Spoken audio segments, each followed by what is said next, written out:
Hello, everyone, and welcome to this episode of the Obscurity of Maximum Security with Kara Phillip and, most importantly, Mike Johnson. So, Mike, you never did finish the Susie Q story. You started to say I left it. I left early. So, what happened? Well, I left early, like I said. Susie Q was a bar about, half a block down from the Corrections Academy. Okay. Just a refresher.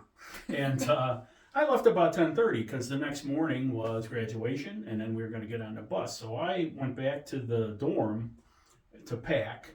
Well, the next morning at formation, we were told that because of whatever other members of my class did at Susie Q's last night, there will no longer they will no longer allow correctional officer trainees from the academy to patronize Susie Q's. I never found out what happened. How did they not talk about it on that bus ride home? You know what? I think it was a fight or something. I don't know, but I just know I wasn't there.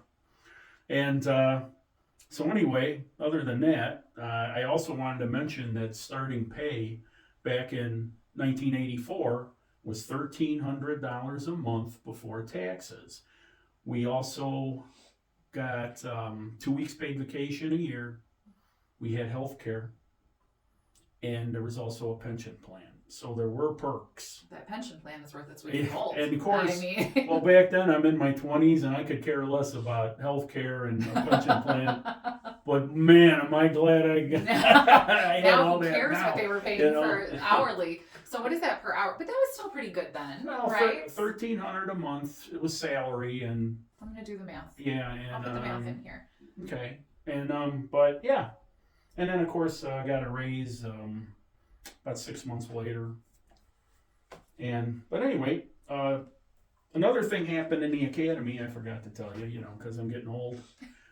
But there was an altercation up in Stateville, like this one night, I guess.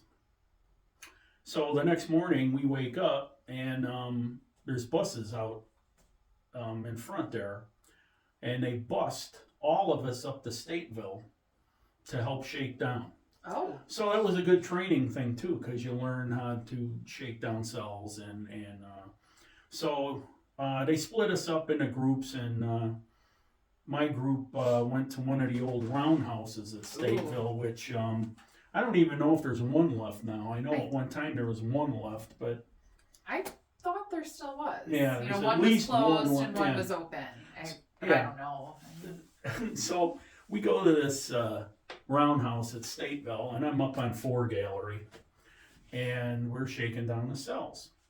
So we go in this one cell, and we're checking guys. Not only are we looking for weapons, drugs, hooch.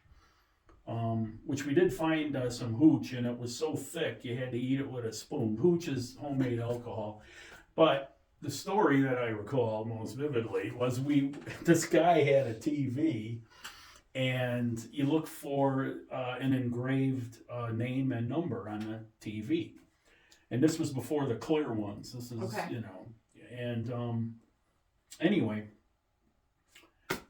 the TV, the identifying name and number was scratched. Oh. So it was a bogus TV, okay?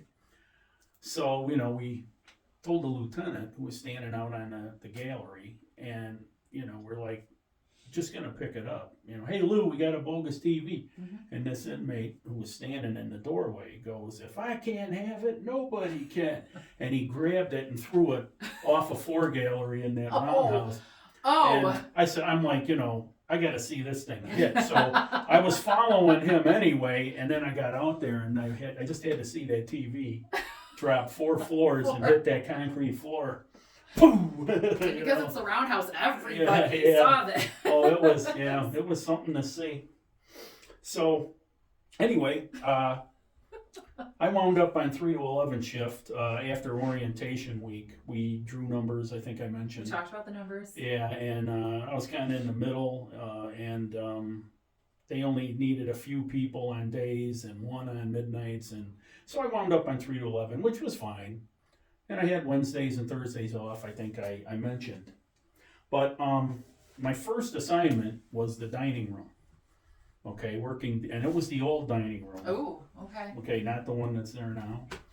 It was in that building that was built in 1903. The kitchen and the dining room were in there. And so what we did was, the inmates are coming in. And there was no hee-hawing around. I mean, they came in, they got their tray, and then we sat on those tables with the 4 stools attached. Okay. You know, and you just sit.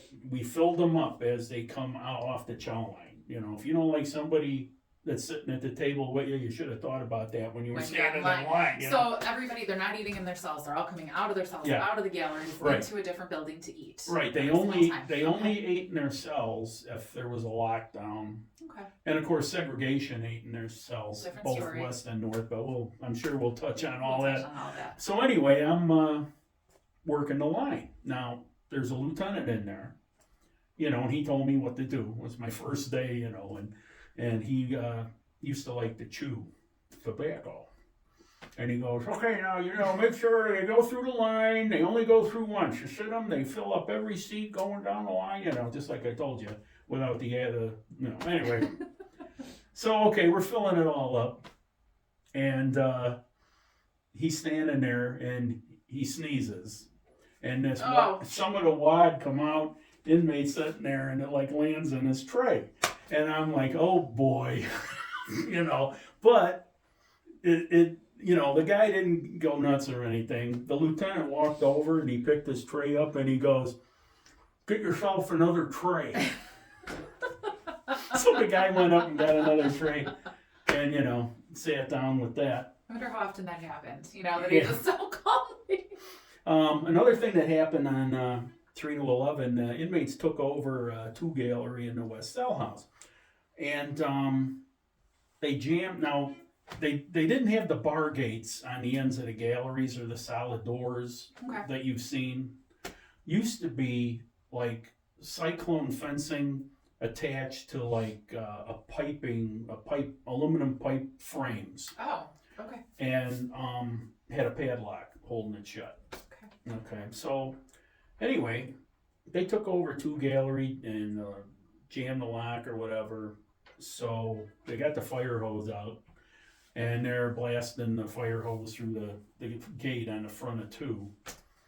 And so I just remember somebody, one officer wore a raincoat that day and he had it in the office and they said, hey, you got a raincoat? You go up there and let's get that padlock open. They're creaming him with the fire hose. He's got a raincoat on, getting soaking wet. And okay, so anyway, he got creamed with the fire hose, you know, with the raincoat, and we ended up cutting the door. We had one of those saws with the saw on the end. Cut through it, got on the gallery, and the inmates, for whatever reason, didn't stand and fight. They all like just retreated and went into their cells. They were soaked with the fire hose. Yeah, well, you know, let that go. But yeah, you know, I mean, I expected something to happen, but they just, you know, I guess they were just screwing around, like, hey, look at what we can do. Yeah. Who knows? So that was a weird thing. Just wasn't worth it. Yeah. All right, so there's our episode. Thank you for joining us on the Obscurity of Maximum Security with Kara Phillip and, most importantly, Mike Johnson. Thank you. Bye.